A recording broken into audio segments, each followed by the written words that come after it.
So welcome back. In this video we'll try to learn about the transport across cell membrane. So there are mainly two types of transport across cell membrane.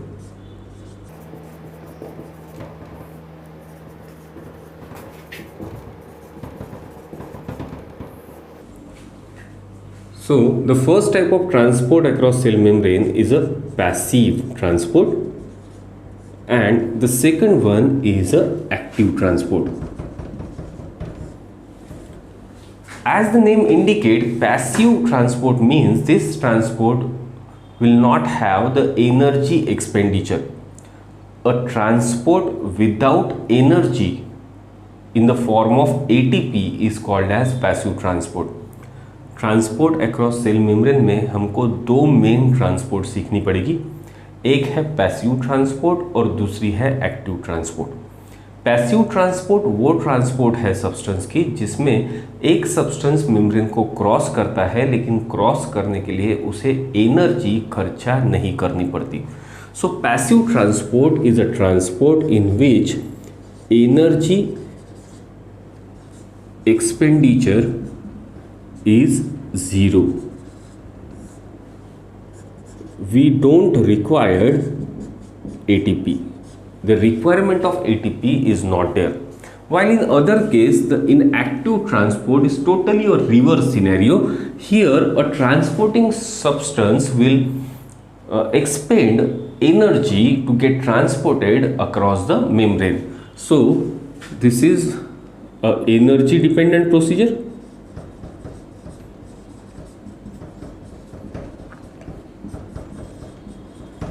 The energy is required in the form of ATP. So here for transport of substances we required a large amount of energy. Secondly, the passive process, this is the first point. Second point, in passive transport is actually a slower process.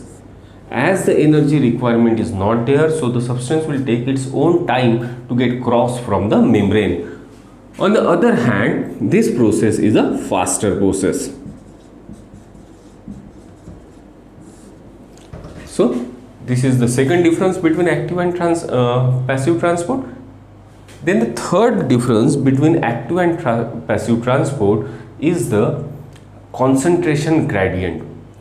While in passive transport, जब भी passive transport होता है तो substance will always move from its higher concentration to lower concentration. That means in passive transport, the transport of substance will occur in the concentration gradient, okay, along the line of concentration gradient. So in passive transport, the substance will always move from higher concentration to lower concentration.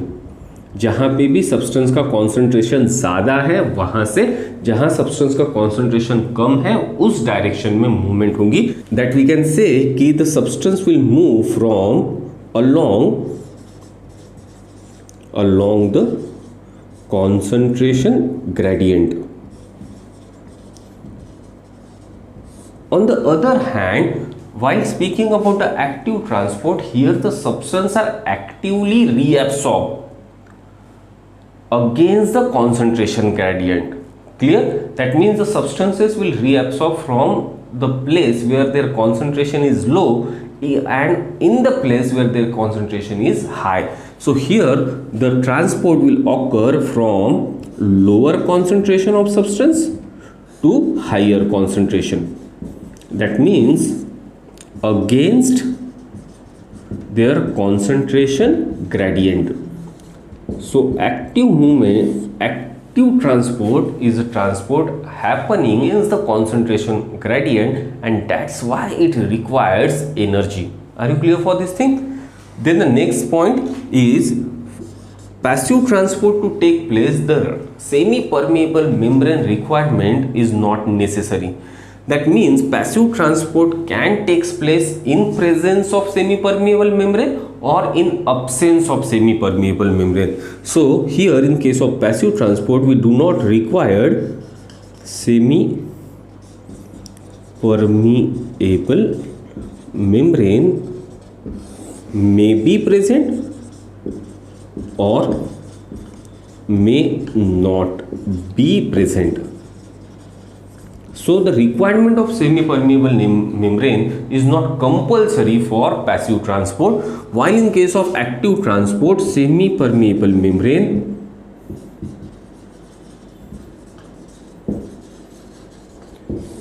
is always present. So active transport will happen only in presence of semi-permeable membrane. Then the next point, this passive transport is not sensitive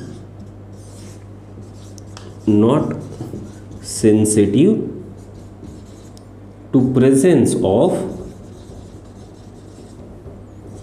low temperature, oxygen requirement and metabolic inhibitors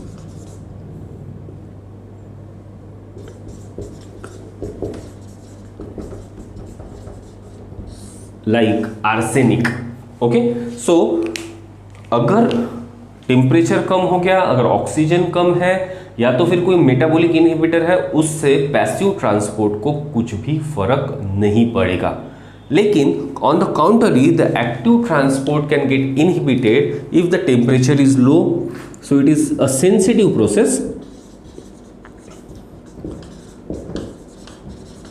process to low temperature, low oxygen concentration and metabolic inhibitors like arsenic. So this is a sensitive process and passive transport is a non-sensitive process. In case of passive transport, we are going to take three different examples. Here for passive transport we are having osmosis. Osmosis is an example of passive transport. Diffusion is an example of passive transport. Facilitated diffusion is again an example of passive transport. In case of active transport, we are taking different example in which we are taking examples of different pumps. Whenever we use the word pump, that pump will require energy to transport the substances. We are having various pumps. We are taking the example of sodium potassium pump. Then we can have sodium pump, then calcium pump separate, then we can have calcium pump. So they are, all these pumps are the examples of active transport. Plus there is one more special category of active transport in which we transport the substances in bulk. That particular thing is called as bulk transport. Bulk transport is also an example of active transport in which we can take the material inside or we can throw the material outside. If we are taking the material inside, then that particular process under bulk transport is called as endocytosis, and if we are throwing the material outside in bulk transport, then that process is called as exocytosis.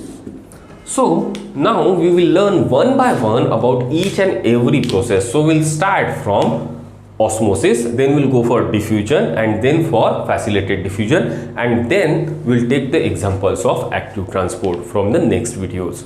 Thank you.